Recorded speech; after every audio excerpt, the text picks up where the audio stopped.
What's going on, everybody? C4 here, and today, time to start laying my neck out on the line with some predictions for the upcoming football season. I've done these in years past. You guys have requested them. It is time, especially for those of you guys that weren't really around during the football season. You've come between then, where we talk a lot about football, not just a Madden channel. So what I'm going to be doing here, we're going to go all the way from the AFC East down to the NFC West.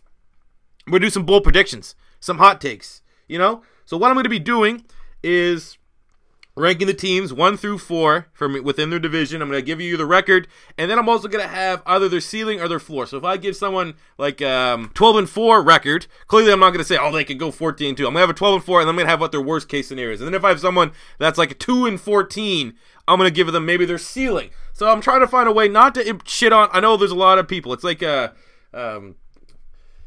smorgasbord of football fans here on my channel. Everyone likes every different team. There are probably a lot more Eagle fans than anyone else, but I don't want to piss off everyone. I mean, if your team sucks, you know they suck, and it's not going to be like I'm breaking news to everyone, but I'm going to try to be generous when I can.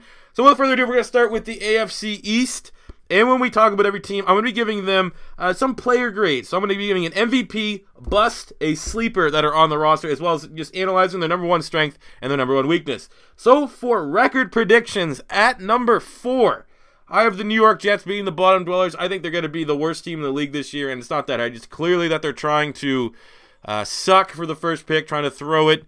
I think they're going to go 2-14, high of a 3-13. That 3-13 only happens to if that defensive line performs at the Pro Bowl level. They're going to need Sheldon Richard, Leonard Williams, and Muhammad Wilkerson absolutely just to take over games, which they can. Judging off of how they played last year, though, maybe not the case. I mean, Leonard Williams was a baller, but not the greatest of seasons from Sheldon Richardson or from Muhammad Wilkerson. So I think 2-14 for the Jets. That's roughly where I have them. Looking at the Jets as a team, the MVP, my MVP prediction for them for the upcoming season, I have it being Leonard Williams. He was my MVP for them last year. I think it's going to carry on to this year. He's a guy that's just absolute monster in the middle. I still remember on that draft day, I could not believe Leonard Williams slipped to them. He was a guy like, oh, he's going 1 or 2. And then he slipped down to like 5 or 6 or something like that where the Jets picked, and they're able to get him. He's been a monster ever since, so he's going to be my MVP. For bust, I'm just going to go with the safe bet and say Christian Hackenberg. I think Christian Hackenberg, I mean, there are some murmurs that are like, oh man, give the kid a shot. Maybe he'll finally tap into that potential that he has as a sophomore at Penn State. I think there's going to be a point in time where he becomes the quarterback, gets at least a chance to start, and everyone's, it's Newark. They're going to build up this big hype machine, and he's going to fall flat. For first round pick prediction, we have Jamal Adams, and I think he'll finish the year with around 80 tackles, a sack, 2 forced fumbles, and an interception. I think he's going to have a great year. He's a tremendous young player. And the sleeper on this team, this is kind of all out of order, I'm going to have his Darren Lee, with no more David Harris there in the middle. I think Darren Lee finally is going to be projected into that starting role, and I think he's going to have a really good stat line. But because, outsiders looking in, you saw him as a first-round rookie. Yeah, what do you have, like 40 something like that, 40 tackles? So I think he has plenty of upside. And look at the strength and weakness of this Jets team. The strength, obviously, is their D-line if they all come to play. And their weakness is, without a doubt, their passing attack. They have, they offloaded all their good wide receivers. I mean, Robbie Anderson has some upside, but he has some off-field issues. And Noon was limited. I think he's like a solid wide receiver, too. That's it.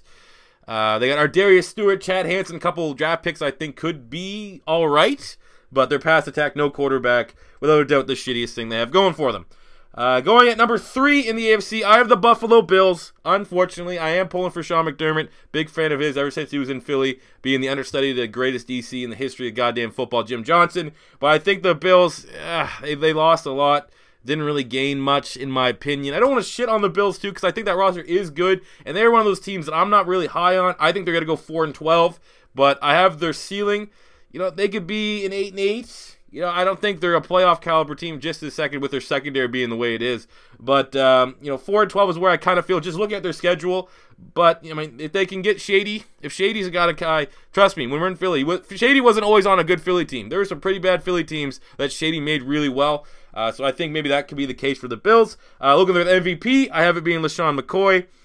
For their bust, I kind of have a feeling as Micah Hyde. Every time I've talked about the Bills, people are like, yeah, but we got Micah Hyde. Oh, he's a Swiss Army knife guy. He did a lot of things for the Packers. Just because you did a lot of things didn't mean you did a lot of things well. And that Packers secondary was horrendous. That Packers secondary is maybe the reason why they did not go farther in the playoffs and didn't try to challenge for a Super Bowl.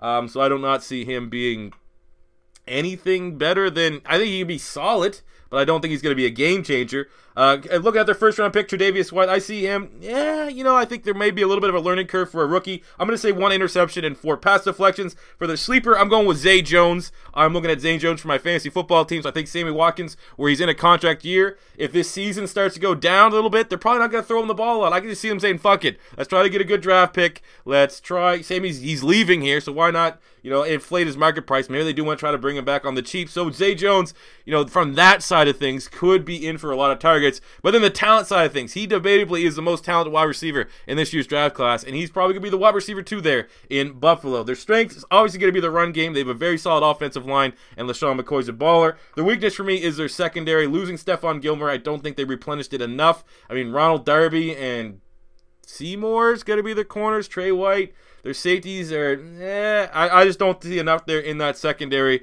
that's going to be able to help them compete within their division. Going to the second place, I haven't been the Miami Dolphins, but I'm kind of shitting on them here as well. I'm giving them a 6-10 record with a ceiling of an 8-8. I was very surprised. I'm pretty sure just a couple big explosive games from Jay is the only reason why they made the playoffs last year. Very surprised that they made the playoffs. I mean, maybe I'm underrating them once again, with even giving them a ceiling of 8-8 because they were a playoff team last year. I just don't see it, man.